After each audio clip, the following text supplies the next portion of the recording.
What's going on, everyone? Talen here, and welcome to another account progression video. Alright, so this is going to be a special one here because as you can see down on the bottom row, we do have a character with a red dot. And no, I'm not talking about Magneto, but we have Sharon Rogers here. So yes, I got kind of lucky with her potential. I was able to get her potential after, four world bosses, however many days it's been. See, only 3 or 4 it took. And yes, we got her gears leveled up, so she is ready to tier 3. We have all of the stuff ready to go, so that's what we're going to be doing today. So let's go ahead and take a look at her before we tier 3 her. So yes, we do have all of the gears, like I said, 25. Still haven't messed around too much with the Uru on her. I definitely need to upgrade the Uru a little bit, but as you can see, I'm kind of a little low on gold right now, so I've been holding off doing a lot of stuff that costs gold until I kind of build up my reserves a little bit more. All of her skills are fully leveled up. The Ice Weight set is Power the Angry Hulk. We do have it fully awakened. And then the obelisk we have on her is a crit damage, all defense with a 200% proc, so just going all offensive with her, which is probably the best way to build her since she does have some pretty insane damage. And then her uniform is only at rare right now, so I haven't really invested too much in the uniform yet as well, which I'll definitely be working on that a little bit later. And yeah, here's her details. We have max ignore defense, max skill cooldown. Her attack speed is not too bad, 123. And then we have crit rate, which is pretty good, 56%, and the crit damage also pretty good at 182 basically. So yeah, she's looking pretty good, but now we're going to give her another big boost and activate this tier 3 right here for Legendary Defender. So her tier 3 is going to be applied to all allies, 100% chance to be immune to all damage for 1 second, decrease all damage received by 50%. She applies to herself a crit damage increase by 50%, so definitely going to have our crit damage capped whenever we use the tier 3 skill. We're going to get a kind of damage proc on its own here where it just increases damage by 110% for 1 attack, so we have a damage proc on this skill itself, which is really nice because then we can get some crazy numbers out of this tier 3 skill. And then we have an 80% chance to penetrate, barrier, shield, all damage immune, and invincible effect. So we can't really guard break anymore with her, so she has no kind of super armor for her penetrate or pierce. And then we have a 100% chance to increase charge to accumulate true damage, and then we have a 40% ignore defense. So if you didn't have her at a capped ignore defense, I guess you could rely on this skill here, but you should have ignore defense pretty high up by now, so that's kind of a throwaway, but looking pretty good. So now, the moment of truth, time to spend all of these Cosmic Cube fragments and Titan records and get her to tier 3.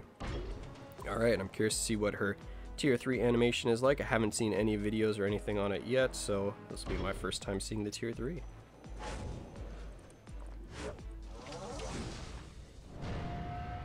Alright, there we go, short and sweet. Alright, tier 3, now we're rocking, what do we got? 13k physical attack, 31k energy attack, 16k physical defense, and 16k energy defense with 32,000 health, or almost 33,000. That's not too bad. I like that. Alright, so let's go ahead and share this. And we have the generous support and one other, eh? Well, it's the one other. What did I do to complete another challenge or mission or whatever? But anyway, now that she is freshly tier 3'd, let's go ahead and try her out a little bit. I'm curious to see what the damage is going to look like, so let's go ahead and jump right into some gameplay. Alright, so first up we're going to be taking on Corvis here for some World Boss Ultimate gameplay, but after Corvis we're going to be jumping into Giant Boss Raid so we can take on Master Mold and see just how insane her damage is there. But yeah, we're starting off with Corvis here, and the team we're using is going to be Star-Lord for leadership, Shuri for tier 2 passive, and then our damage dealer Sharon Rogers and Star.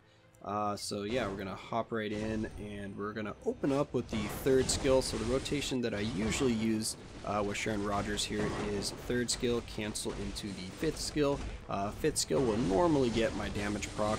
If for some reason the 5th skill does not trigger my damage proc and I can get the kind of energy lance that the fifth skill shoots out and the damage proc didn't activate, I will use the fourth skill. And there we go with our first ultimate skill. We did time the damage proc well enough there. Oh, get hit by a little bit of fire there. I was kind of confused by that. I was like, why was that fire so far away from Corvis? Usually those pillars of fire are just around Corvis himself, but for some reason that one decided to follow me. But anyway, as you can see, that ultimate skill did do some pretty nice damage there to Corvis. So now we're just going to kind of build up for our next one. As you can see there, the damage proc usually will proc on the fifth skill, which is okay because the fifth skill still does nice damage. So I think we missed, did we get the damage proc on the ultimate? No, just barely. So the damage proc went off while I was pushing the button for the ultimate, so we didn't get the proc there, but still it did really nice damage to Corvis. Yeah, so as I was saying, usually it will proc on the fifth skill because you do get hits on the enemy before that kind of energy lance appears from the fifth skill. But if I do get that to appear and my damage proc hasn't started yet, then I will jump into the fourth skill, because the fourth skill still does more damage overall than the fifth skill, but luckily the fifth skill does a lot of damage, so you don't have to feel like you're missing out too much if you happen to get the damage proc on the fifth skill. So here's another ultimate, and boom, we do get the damage proc for pretty much the entire skill. And yeah, there goes Corvis's health bars right there. It's already down to 9 health bars, so not too bad. So yeah, her ultimate skill, her tier 3 skill, is just so nice. It's satisfying to use just because it does so much damage, and also the skill animation is really cool as well. So yeah, real big fan of that. Yeah, so we pretty much just got the last 8 bars here to deal with, and Corvis is going into his nice iframe right there and that crazy bleed damage. Yeah, let's see, we're getting another ultimate here. What is that going to do? Oh no, he canceled out. So that's one thing that I should note about Sharon Rogers' tier 3 skill, the ultimate skill, is that it is not an iframe. So if you're using the ultimate skill and the world boss or whoever you're fighting goes into iframe, it will be canceled out, so keep that in mind. It's kind of annoying. I was hoping it'd be like an iframe, or maybe even just ignore iframe, even though that'd be a little too overpowered. But here we go, we're gonna get another one off. This time it should hit him, and boom, there goes the remaining life bar. So yeah, really nice. So overall, I'm really happy to have Sharon Rogers at tier 3 so far, and as you can see there, I haven't been pushing World Boss to Ultimate too much because I just did whatever that mission was, so I haven't pushed past 39 right now. I definitely can with my other characters, so I could have, you know, cleared that without Sharon Rogers. But anyway, we're jumping into our fight here against Master Mold now. So we're going to be using Odin's leadership to get that debuff removal. We have some decent teammates here, tier 3 Deadpool, tier 3 Mags, and Cap. And then we have Coulson for the tier 2 passive.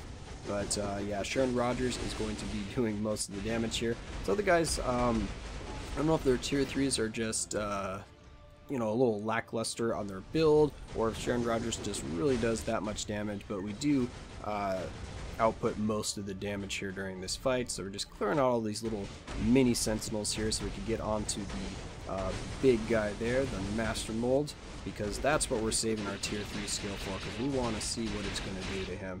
And yeah, spoiler alert, it's really impressive, or at least it's fun to watch. So here we go, waiting for my third skill to come back so I can pop that, do a quick fifth skill cancel. Oh no, I didn't cancel the fifth skill, right into that ultimate, and the health bars, oh gosh, where did they go? They disappeared, that's for sure. Woo. Yeah, it was kind of like a slow ramp up there. I was like, did I do all that damage? So I pulled up the chart right there to see who was doing, you know, the percentage for the damage, and yes, that was all Sharon Rogers. And it was nice because it started off slow. You see the health bars go boom boom, and then it's like boom boom boom boom boom boom boom boom boom, and yep, he's ready for his next phase already.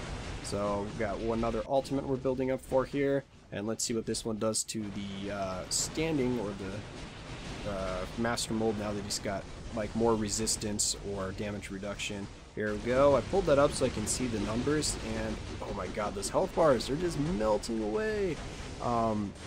I didn't actually add up the numbers, so you can do that if you would like, if just pause the video, but yeah, I kind of forgot to do that before sitting down to record this. But yeah, as you can see there, that was what, like 10 health bars or something like that with just one ultimate skill. So yeah, pretty ridiculous. So I'm thinking like one more of these might actually finish him off.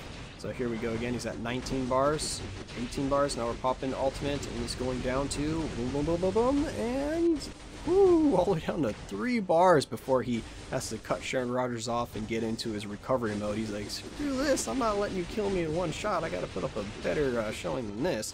But yeah, that was like what? 15 bars or something. We went from 18 to 3, and boom, down he goes. So yeah, Sharon Rogers, an absolute monster in the DPS department. The uniform definitely helps as well because, well, for the Master Mold fight, you'll still see good numbers with her regular Starlight uniform, but the Dark Star uniform, man, this thing really does increase her damage output, so it's really nice to have. But that ultimate skill, regardless of the uniform, is doing insane damage. So yeah, overall, very happy to have Sharon Rogers at tier 3. I do not regret it. It was just really satisfying to see those damage numbers. Her survivability could be a little bit better, but if you play carefully, then you can definitely work around her lower survivability.